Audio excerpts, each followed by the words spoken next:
The hum of the diesel engine was the only sound keeping Tom awake as he rolled down I-70 under a sky littered with stars. The highway stretched out before him like a ribbon of black glass. It was just past 2 a.m., the hour when time feels suspended, when trucks stop sleep and the world forgets about you. Tom rubbed his eyes, feeling the ache settle in his shoulders. He'd been driving 16 hours straight, hauling produce from Kansas City to Denver. The pay wasn't great, but it kept food on the table for his boy, Danny. 13 years old, smart as a whip, growing too fast. His ex-wife had left 3 years ago, ran off with a guitarist who understood her soul. Tom never held that against her. She was always too wild for his quiet roads. But Danny stayed. That was enough reason to keep the wheels turning. He reached for his thermos and took a gulp of coffee gone cold. As he did, the headlights caught something, a figure on the shoulder ahead. Tom frowned and leaned forward. A woman. Alone. She wore a white coat, the kind that didn't belong on a roadside at night. Her hands were clasped in front of her, and she wasn't thumbing for a ride. She just stood there, as if waiting. Tom slowed the rig, the brakes sighing as the trailer shuddered behind him. "What in the world?" he muttered, easing to a stop beside her. He rolled down the window. "Ma'am, you okay?" The woman turned. The light from his truck framed her face, and for a second, Tom forgot to breathe.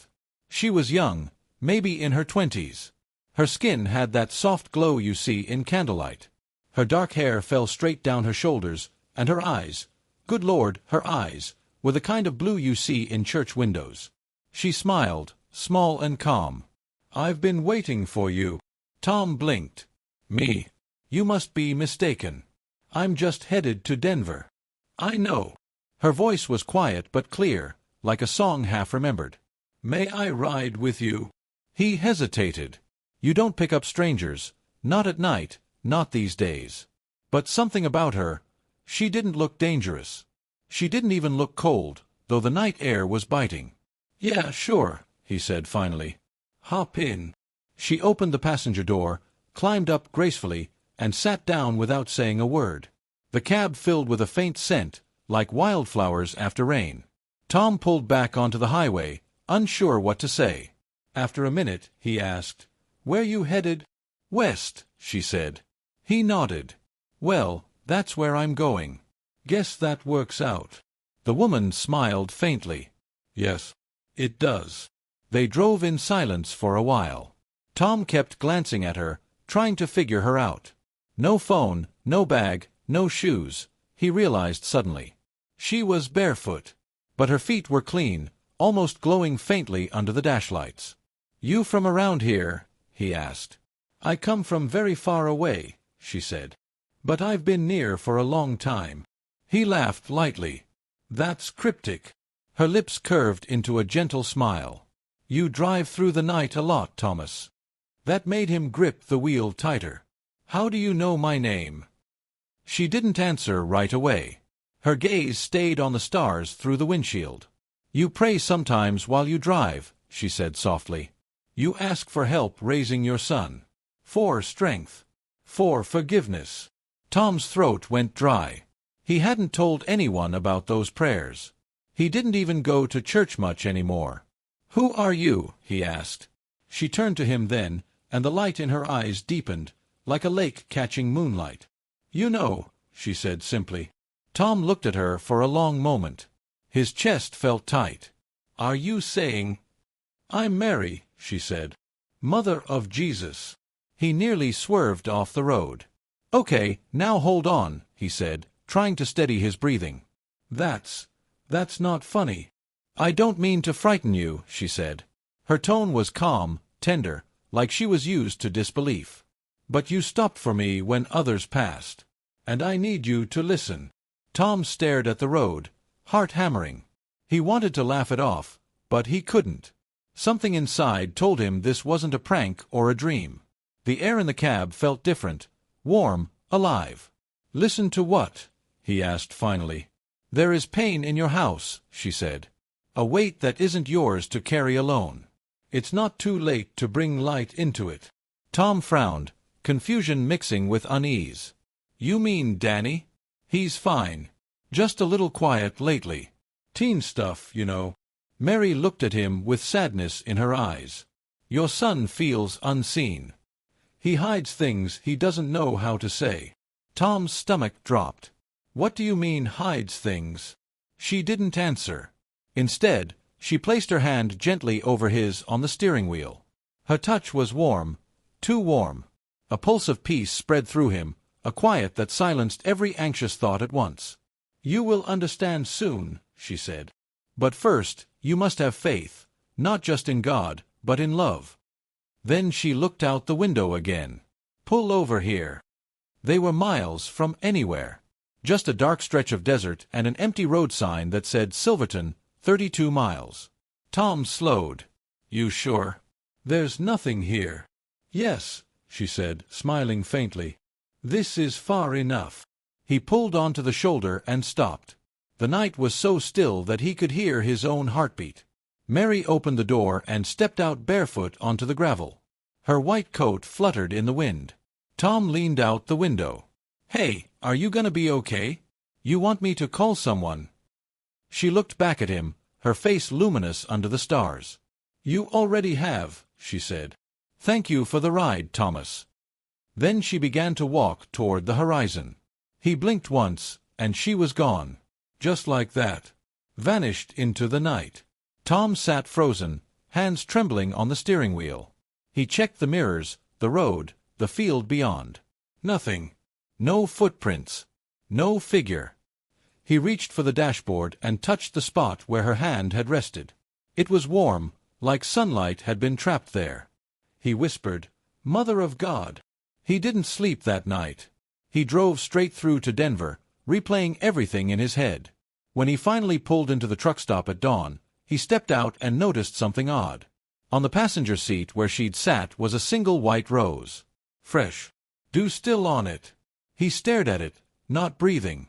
Then he noticed the faint imprint of a cross drawn in the dew on his windshield. And for the first time in years, Tom bowed his head and prayed aloud. Tom didn't tell anyone what happened that night. Who would believe it? A barefoot woman on the highway claiming to be the Virgin Mary? Even saying it in his head made him sound like one of those truck stop weirdos who'd seen UFOs over the Nevada desert. Still, he couldn't shake it. The warmth of her touch lingered. The smell of wildflowers. The white rose that didn't wilt even after 3 days. He kept it in his truck, wrapped in a napkin on the dashboard. Every time he looked at it, he felt something calm ripple through his chest, like the peace that comes after a storm. Then strange things started happening. It began small. On a Thursday morning, as he was dropping Danny off at school, his son muttered, Dad, the truck smells nice today. Like spring. Tom froze. He hadn't sprayed anything. The only thing different was the rose. Later that day, he got a call from his dispatcher. Hey Tom, weird thing, we double paid your last run. But don't worry about sending it back. Boss says keep it. Said you've been solid lately. Double paid. That never happened.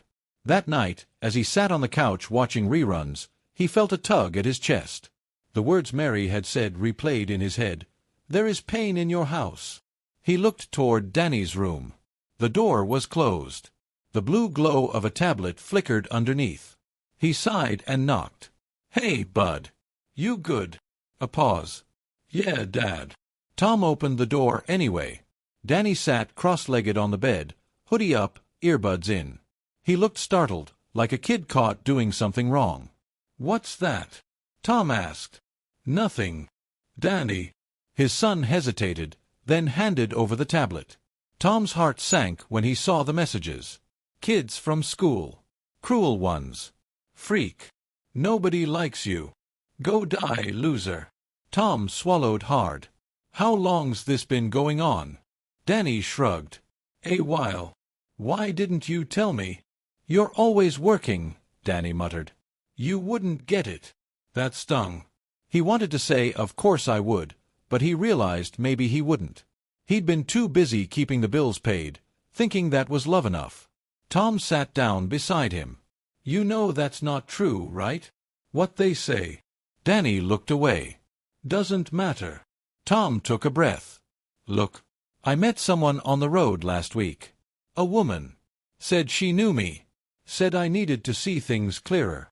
Danny gave a small, skeptical smile. Dad, please don't tell me you joined a cult. Tom chuckled. No. Nothing like that. She just reminded me to pay attention to what really matters. He put his arm around his son's shoulder, and for the first time in a long time, Danny didn't pull away. They sat there a while, silent, but the kind of silence that feels full, not empty. The next few weeks rolled by smoother than usual. Tom's routes ran on time. The rig never broke down. The weather even seemed to cooperate. Storm clouds that should have blocked the passes broke just before he reached them. He started seeing small signs. A cross shape in the coffee spill on his dashboard. A woman in white at a gas station, gone when he turned back. Music on the radio cutting out mid-song, replaced by a faint hum that sounded almost like a choir. He didn't tell anyone, but deep down, he knew. Mary was still around. Then one night, something big happened. It was late, and Tom was hauling through the Rockies. Snow had begun to fall, thick and heavy. The kind that blinds your high beams. The road curled through dark mountains like a frozen snake, and his wipers struggled to keep up. Halfway up a steep incline, the trailer fishtailed. The whole rig shuddered, tires slipping on ice. "Come on, hold it together," he muttered, gripping the wheel. But the rear end slid sideways. The truck began to jackknife. Tom's heart jumped into his throat. He slammed the brakes, but that only made it worse. The world spun, steel, snow, and fear. The headlights blurred into white chaos. Then, through the blizzard, a light appeared ahead. Not headlights. Not a flare. It was a soft golden glow, warm, steady, like dawn breaking in the middle of night. The cab jerked once. Then everything stopped. The truck sat perfectly straight on the road again. The snow around him was untouched, like nothing had happened. His breath came in gasps. Then he saw her, standing in the snowbank to his right. Barefoot. In white. Mary. She looked just as she had that night, but brighter, like her whole body was lit from within. Tom opened the door and stumbled out, boots crunching the snow. The cold bit at his skin, but somehow he didn't shiver. He fell to his knees. "Why me?" he whispered. "Why are you showing me all this?" Mary smiled softly. "Because you asked for help." "I didn't ask for—" he began, then stopped. Yes, he had. In the cab, late nights, whispering prayers between mile markers. Asking for a sign. For something to change. Mary stepped closer, her feet leaving no prints in the snow. "You have been given many chances to love. Love is the road you keep forgetting to drive." Tom blinked. "I'm trying. I'm doing my best." She nodded. "Then keep trying. But don't forget, your son is not the only one who needs healing." Her words hit deep. He knew what she meant. He'd forgiven his ex-wife with his mouth, but not with his heart. Every time he looked at Danny, he saw her leaving. The silence she left behind. The hurt he never said out loud. Mary reached out her hand. In her palm was the white rose. The same one from his truck. "Take this to your home," she said. "Place it where love once lived." Tom hesitated, tears stinging his eyes. "What'll happen?" She smiled, eyes soft with something that looked like mercy. "You'll see." The light around her grew until it was blinding. Tom shielded his face, and when he looked again, she was gone. The snow fell quietly around him, soft as ash. He stood there a long time, rose in hand, before climbing back into the cab. His heart beat slow and steady, filled with something he hadn't felt in years, peace. When he got home the next evening, Danny was asleep on the couch, a half-eaten bowl of cereal on the table. The house smelled faintly like vanilla and dust. On the mantel above the old fireplace sat a framed photo of his ex-wife, Lisa. She was laughing, Danny on her shoulders, both of them covered in ice cream. Tom hadn't looked at that photo in months. He usually turned it face down. But tonight, he didn't. He placed the white rose beside it. Something shimmered. The air seemed to thrum softly, like a heartbeat too big for the room. And for the first time since she left, Tom whispered, "I forgive you." The house seemed to exhale. The tension that had clung to the walls, the quiet resentment, the heaviness, it all lifted. He didn't see Mary that night. But he didn't need to. He knew she was still out there, watching. The weeks that followed were unlike anything Tom had imagined. He still drove the same long hauls, still battled snowstorms and traffic jams, still worried about bills and deadlines. But the world felt different, alive in ways he hadn't noticed before. Every stretch of highway seemed infused with meaning, every stop at a diner a chance to connect, not just grab a coffee and move on. Danny noticed it too. "Dad," he said one morning as they loaded the truck for a short run to Colorado Springs, "you're happier. Different somehow." Tom smiled, ruffling his son's hair. "Maybe I am." He didn't tell Danny about Mary, not yet. Maybe he never would. Some things weren't for sharing, they were for living. But Mary's presence lingered in small, undeniable ways. The white rose stayed fresh on the dashboard, no matter the heat, no matter the time. Birds seemed to follow him down long stretches of empty road. The sun always broke through clouds just when the freight got tricky. The truck itself seemed to run smoother, no mechanical failures, no surprises. Then came the night that changed everything. It was a Thursday, late in October. Tom had pulled into a small truck stop outside Pueblo, Colorado. The place was half empty. Snow had started early that year, and the highways were treacherous. As he parked, he noticed a woman struggling with a stroller at the edge of the lot. It was dark, cold, and the wind cut through the jackets of anyone outside. Tom's first instinct was caution. Stranger danger. But something about her he couldn't ignore. He stepped out, boots crunching against the icy gravel. "Need a hand?" he asked. The woman looked up. She had pale hair, flushed cheeks, and eyes that seemed too tired for her age. "Oh, thank you. I think I'm lost." He smiled. "I can give you a lift. Warm up in the truck." She hesitated. You really think that's safe?" Tom shrugged. "I've given worse rides. Hop in." As the woman climbed into the cab, Tom noticed the baby stirring in the stroller. The child was bundled tightly, cheeks pink from the cold, eyes wide and trusting.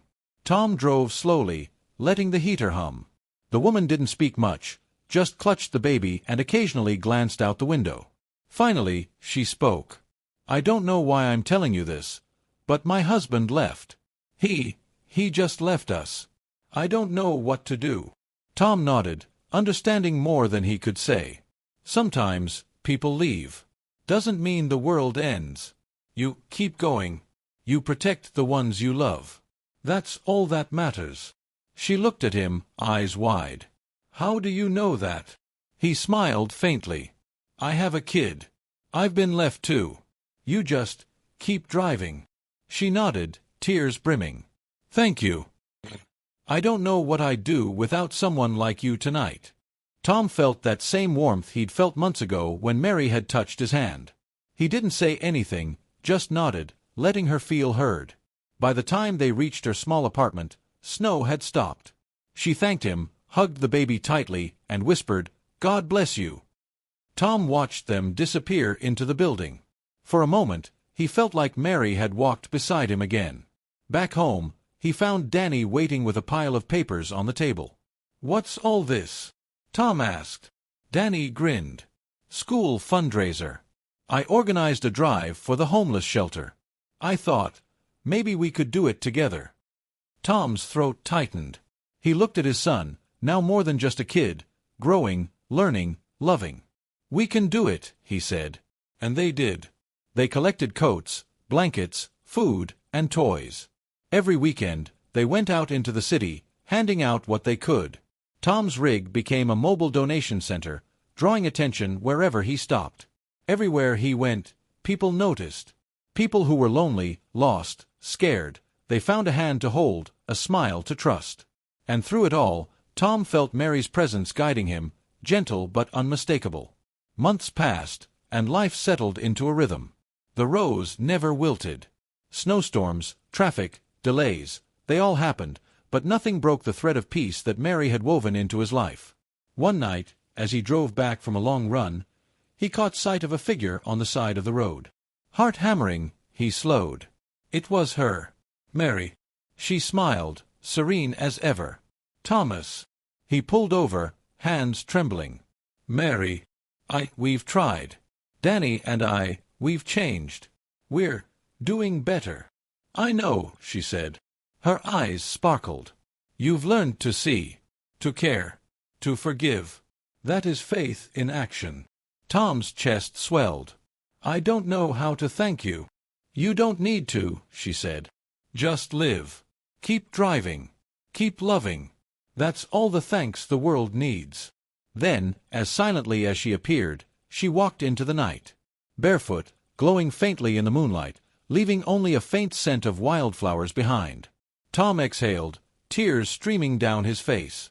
He looked at the road, the long stretch of highway ahead, and smiled. Years later, people at truck stops would remember the quiet single dad and his son who always seemed different. Happier, kinder, patient, giving. Tom never told them about the Virgin Mary. He didn't need to. Her lessons had taken root, shaping everything he did. Danny grew up strong and loving, with a heart as open as his father's. They kept helping people on the road, leaving kindness in their wake. And in their home, the white rose never wilted, a reminder of the night the impossible became possible. Tom sometimes thought he could still feel her touch on his hand, especially when he was tired, or afraid, or unsure. It reminded him, the world is full of grace, even on lonely highways. You just have to be willing to see it. And sometimes, if you're lucky, it finds you first.